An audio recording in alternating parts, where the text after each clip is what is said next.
Hey, Deanna. Hello, how are you? Hi. Good. Thank you for joining us for our author readings. It's a new format that we're trying at Retreat House. If we could just start out by you telling us a little bit about your journey with and to Retreat House. Yes, so I have, I'm the co-founder of Retreat House. So whenever Lil was looking to start, she gave me a call. She and I had gone to spiritual direction school together in San Francisco. I had just completed my MDiv, um, and everything that was kind of on my plate and wondered what was next. Was literally sitting on my couch on a Sunday afternoon and thinking, I don't know what's next, but I sure wish Lil would do something and invite me to tag along. And the next day she called. So that's how I got to Retreat House. Very cool. And will you share about your writing journey and particularly your call to or invitation to write for House of Courage? Yeah, so I'd been struggling about whether or not to write for House of Courage. It felt like it was something that was in my wheelhouse, being that I do gun violence prevention ministry, because that's all about finding courage and encouraging churches and individuals to find courage. But what really resonated me was listening to the video that Lil put together saying inviting people to submit, and she asked, what does courage look like to you, was one of the questions. And so there was a vision that came into my head, and it's actually of my fear. It's what I fear most. And so this is a drawing that my son did that represents kind of my vision of what I'll someday might be asked to do, which is to face angry men with guns. And how am I going to be in that moment, and how am I going to respond? And I want to be able to respond with love and compassion, and to be able to listen and see them as human beings and children of God. So that's what this is about. So it sounds like you have two contributions to House of Courage. There's a drawing or a picture, and then there's some writing that accompanies that. Yes. All right. Would you be willing to read the writing with us? Yes.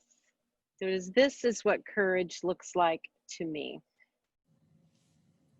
As a follower of Jesus, I am a commitment to being Christ's peace in a world of violence.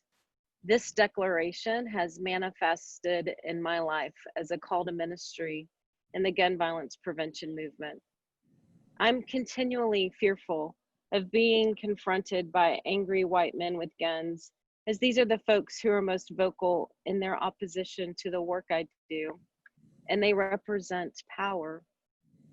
As armed protesters are beginning to show up around the country, this image is the vision I hold of me being Christ's peace in a world of violence. I'm not there yet. I'm still struggling to find my courage. Here's what I've learned in that search. Courage is not the absence of fear. Courage is being able to take action in the midst of fear. Fear is a normal, healthy response to danger, and it's important we don't try to ignore it and pretend everything is fine when it isn't. Our bodies will still hold the fear, and it's not healthy for our bodies to be in a constant state of ready alert, scanning for danger. Courage is being able to take intentional, purposeful action while at the same time being afraid. Courage is choosing nonviolence in the face of violence. There are 7 essentials that must be part of my daily life in order for me to be courageous and fit to serve in the work God has called me to do. So I invite you to join me in these practices and see if you too grow in your courage. So the first is breathe, welcome, transform. This is a spiritual practice that helps me expand my capacity to love others by expanding my capacity to be uncomfortable. This happens by getting in touch with and welcoming the uncomfortable sensations that arise in my body whenever I feel threatened. I use belly breathing and the breath prayer. Welcome, Holy Spirit. Hold all with compassion. To keep my body's fight, flight, freeze, and dissociate response from taking over, as I welcome and hold with compassion all that is within me. Fuel.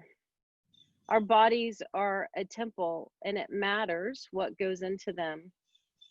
I eat whole food, plant-based diet to be the best that I can be. There are many reasons for this, but when it comes to having courage, researchers have discovered that the anxiety and stress animals experience is stored in their muscles, just like us.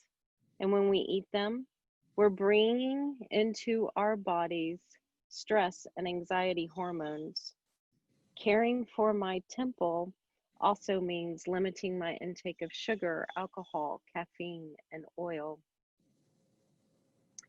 Movement and strength training. As mentioned above, we now know that trauma and stress get stored in our bodies. Movement and strength training are a way for us to move this toxic energy and release it from our bodies. This allows us to better open and connect with the fundamental life energy that is inside all of us. The fourth is sleep. This is super important for brain health. Lack of sleep can increase anxiety, which is counterproductive to being courageous. The fifth is nature. Go outside and connect with the earth by walking barefoot, working in a garden, or hugging a tree. Grounding our energy to the earth can reduce pain and inflammation, decrease muscle tension, lower stress, and help improve sleep. The sixth is gratitude. It is a fact of neuroscience that the brain cannot be in a state of gratitude and a state of fear at the same time. The two states may alternate, but they are mutually exclusive. In his book, What Happy People Know, Dr. Dan Baker writes that during active appreciation or gratitude, the threatening and anxious messages from the brain's amygdala and brainstem are cut off suddenly and surely. When these thoughts can't access the brain's neocortex, these anxious thoughts can't fester and replicate themselves.